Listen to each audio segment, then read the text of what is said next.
자, 그런가 하면 이재명 대통령의 이 지시로 우리가 대북 방송을 껐습니다. 자, 그러자 북한이 우리 주민들을 괴롭혔던 이 귀신 소리 등등의 대남 방송도 중단을 했다고 합니다. 기존의 어떤 대남 방송 등은 이랬습니다. 들어보시죠. 처음 들으시는 선곡은 기계음. 북한이 우리 주민들, 접경지 주민들을 아주 괴롭히고 못 살게 구는 정말 못된 방송들 많이 틀었거든요. 야범 이런 귀신 소리. 이거 들으면 주민들이 잠을 못 잡니다. 무서워서가 아니라 신경 쓰여서 잠을 못 자는 거죠. 이것뿐만이 아니라 뭐 다양하게 뭐 늑대 울음소리에 뭐 긁는 소리 이런 것도 방송을 했는데 요 북한의 아주 이 뭐랄까 이런 귀찮은 방송들을 북한이 멈췄다고 합니다. 사이렌 소리도 있었고요. 자, 그러자 우리 뭐 접경 지역 주민들은 이제 좀 살 것 같다라는 반응도 나오고 있습니다. 함께 보시죠. 한동안은 아주 그냥 그 괴상한 소리를 내가지고 스트레스 많이 받고 그러는데 한결 조용해서 좋죠. 평화롭고 살기 좋은 동네 다시 찾아왔습니다. 좋죠. 너무 좋죠. 폭탄 터지는 소리, 귀신 소리 이런 거 맨날 듣다가 이렇게 조용하니까 좋죠.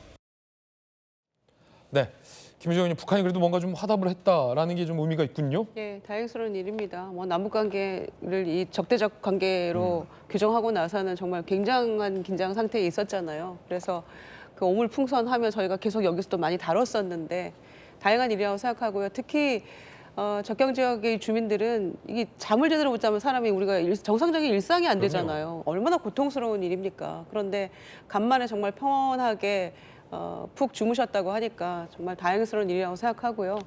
뭐 단판의 남북 관계가 뭐 갑자기 좋아지고 이럴 수는 없겠습니다만은 좀 점진적인 어떤 개선책을 좀 마련하고 또 북미 대화 이런 것도 우리가 또 패싱당하지 않도록 지켜보면서 하나씩 조금 개선해 나갔으면 좋겠습니다. 네. 자, 그런가 하면 북한 김정은이 최근 해군 고위 간부를 총살했다라는 보도가 나왔습니다. 함께 보시죠. 지난 4월에도 함정이 가라앉는 사고가 있었는데 이걸 은폐하려 했었다라는 소식통의 보도가 나왔고요. 그러자 경로한 김정은이 강건종합군관학교, 저기 장성택 공개 처형했던 장소로 지목된 곳이거든요. 함대 사령관은 고위 간부 10여 명을 총살했다. 김정은이 굉장히 경로했다라는 얘기도 나오고 있습니다.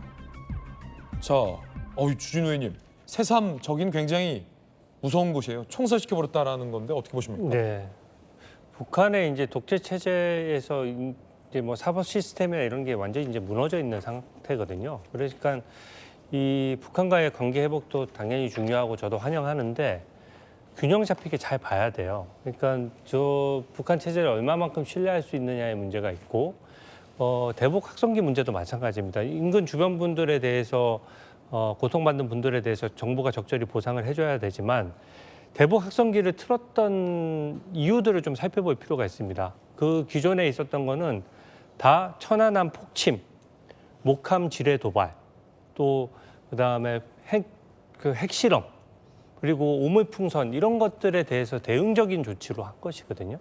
근데 그것을 문재인 정부 때도 확성기를 중단하고 나서 그 결과가 결국에는 당장 몇 달간은 좋았지만 그 이후에 보면은 미사일 계속해서 실험하고 그리고 미사일과 핵실험이 계속되면서 고도화됐거든요. 그러니까 이게 지금 안보가 결국 유화책만 가지고 되느냐 하는 문제가 있고 또 북미 문제도 마찬가지입니다.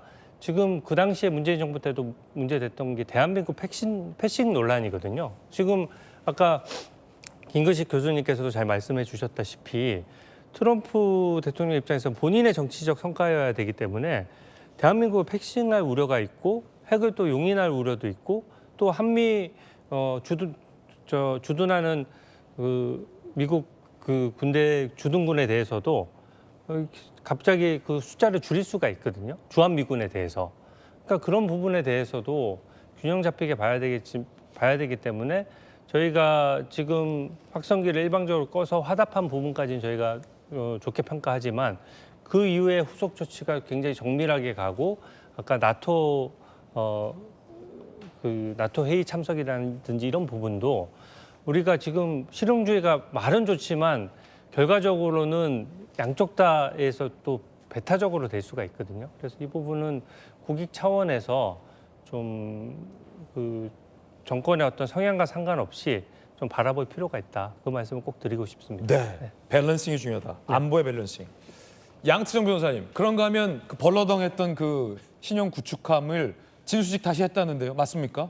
네, 그때 막 지난번에 나왔을 때 뭐 밧줄인가 그냥 인력으로 이렇게 다시 한 것처럼 뭐 그런 모습도 사람 봤는데요. 동원해서 저걸 땡겼군요. 네, 정말 사람의 힘은 진짜 위대합니다. 예, 예. 아니, 지금 멀쩡하게 진수식 다 했군요, 지금.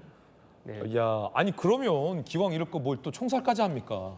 근데 이제 지금 문제가 된 거는 그 벌러덩했던 그 구축가 문제가 아니라 과거에 이제 이제 침몰됐던 거를 이제 숨긴 은폐한 거에 대한 이제 뒤늦게 알게 된 거에 대한 이제 경로가 있었던 걸로 보이는데요. 그렇군요. 그러니까 결국 이런 총살은 이제 김정은 본인이 이제 본인을 패시한 거에 대해서 참지 못하고 그 이제 정권의 이제 권위를 세우기 위한 그런 행동으로 보이고요.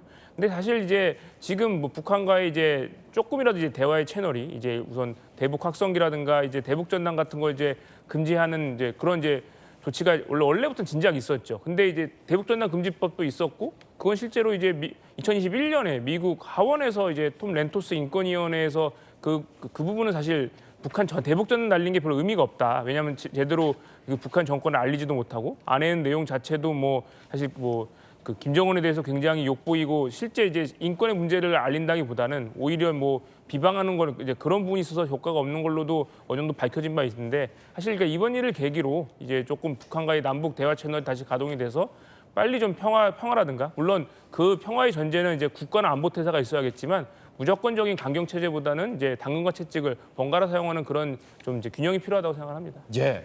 자, 진수식을 다시 가졌다. 이름이 강건함이군요. 마침 아까 이 총살시켰던 장소가 강건 군관종합학교인데 또 이름이 같네요.